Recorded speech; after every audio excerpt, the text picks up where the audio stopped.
July 1962. These troops, forming a special task force, were the first in our Army's history to engage in a tactical exercise supported by live nuclear firepower. Every man was required to wear a security badge and a radiological dosimeter.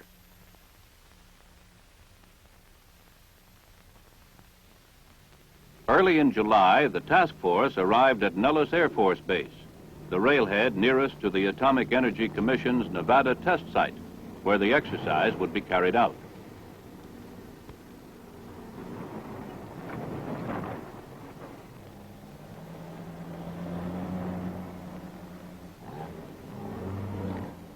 The mission had been given a high priority and a short get-ready schedule.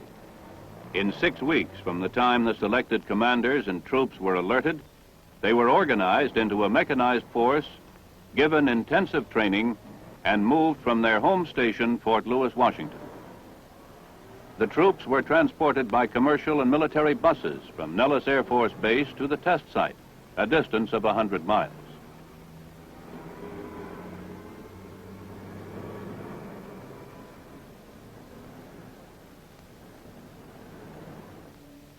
Trucks, guns, and tanks, as soon as they were unloaded, proceeded to the test site without delay. The task force was comprised of a mechanized rifle company, a mechanized battalion headquarters, a platoon of tanks, a battery of 105 millimeter howitzers, and a headquarters company, which included a battalion mortar and Davy Crockett platoon.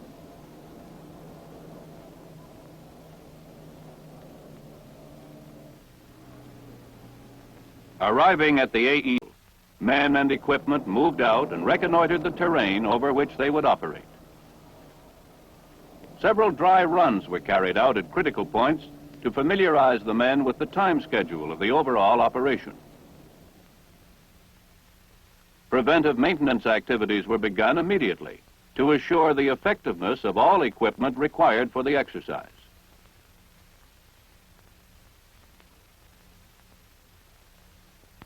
Timing and coordinating a field exercise of this type called for exact pre-planning of the functions and movements of each individual unit involved. This field exercise was not a wargaming maneuver, but rather a pre-designed demonstration of the tactical employment of low-yield nuclear weapons in conjunction with conventional weapons. Close support weapons were set up in advance in preparation for registering and firing upon pre-selected target areas in the first phase of the operation. The artillery battery was likewise set up in its supporting position, and registration rounds were fired onto the targets designated in each phase of the overall operation. Each element of the task force was briefed in its particular responsibilities, including the precise safety measures to be taken at each stage of the overall operation.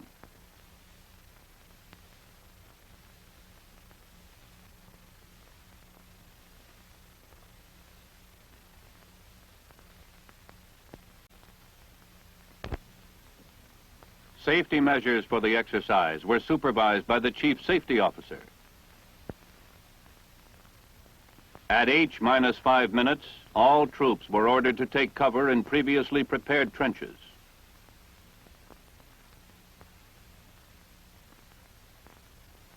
At H-3 minutes, all observers put on high-density goggles or turned their backs to the direction of the burst to avoid retinal burns. At H-2 minutes, green star clusters were fired as the final warning before the detonation.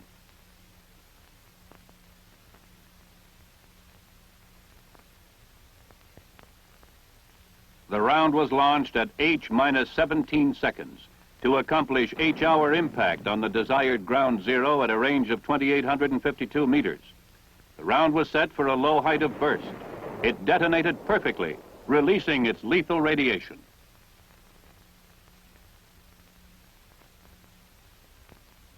Like any other nuclear weapon, the Davy Crockett gives off 3 basic effects: heat, blast, and nuclear radiation.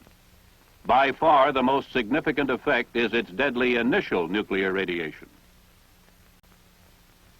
The battalion commander performed his tactical damage assessment by helicopter. His personal observations, combined with the radiological data collected, provided the information necessary to complete his estimate of the situation. In the event radiation intensities had prevented him from following his primary plan, he would have had to implement a contingency plan. His information, however, assured him that his primary plan could be followed. This plan called for 2 platoons of Company A to attack Objective 1 along this axis, while the 3rd platoon secured the battalion's right flank by seizing the shoulder of the penetration.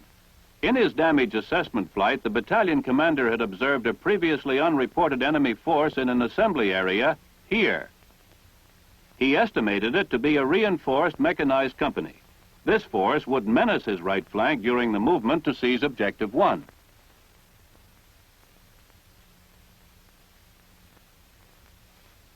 The battalion commander, therefore, decided to engage this target of opportunity with 2 nuclear rounds as soon as he could displace his Davy Crockett launchers within range of the target. Meanwhile, he would contain this enemy force with artillery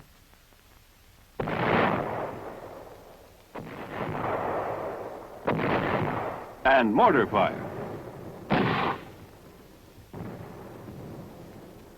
Troops were ordered into their carriers in preparation for the attack as soon as the battalion commander had determined that his primary plan could be implemented. At H+26, with the platoon of tanks supporting the effort of Company A, the battalion jumped off.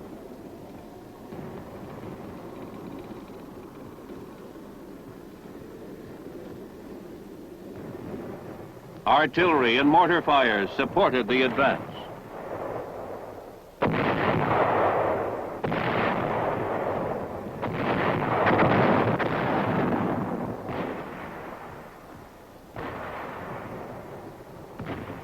The right platoon of Company A, supported by tanks, seized the right shoulder of the penetration, thereby assuring the remainder of the company free movement toward Objective 1.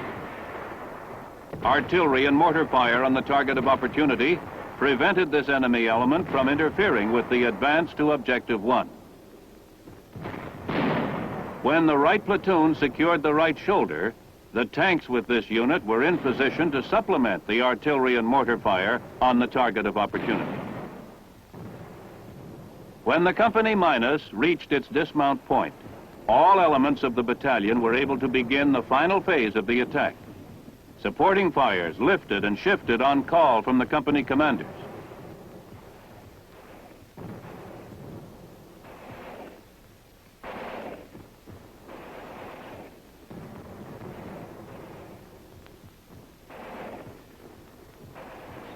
Tanks moved forward in support of the infantry.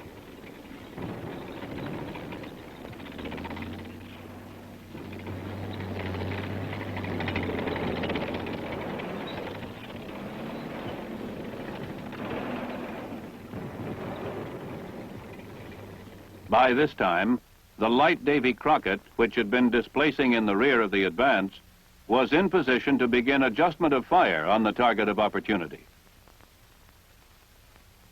The heavy system was required to alter its route of displacement because of radiation intensities, and was therefore somewhat delayed going into position. Nevertheless, within 11 minutes of the time Objective 1 was taken, the heavy system was in position and firing its final adjusting round. 2 simulated nuclear fires were placed on the target of opportunity as planned. With this action, the exercise was considered to be successfully terminated.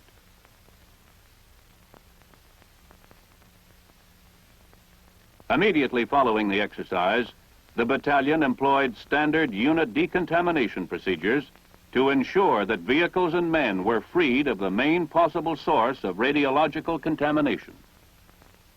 Radiac equipment was used to detect contamination exceeding the safety criteria of the exercise. No one needed further decontamination, and only 2 vehicles required a washdown. On this July day, 1962, the Army demonstrated its ability to plan and safely conduct a tactical exercise involving the use of low-yield nuclear weapons. It was further demonstrated that a battalion has the capability to employ the Davy Crockett tactically, and that the doctrine for such employment is sound. The Davy Crockett was not designed to win battles by itself. Only when it is integrated with other combat power available to the commander, as was demonstrated today, does this weapon fill the need for which it was designed, to give the infantry and armor unit commanders simple yet effectively responsive nuclear firepower.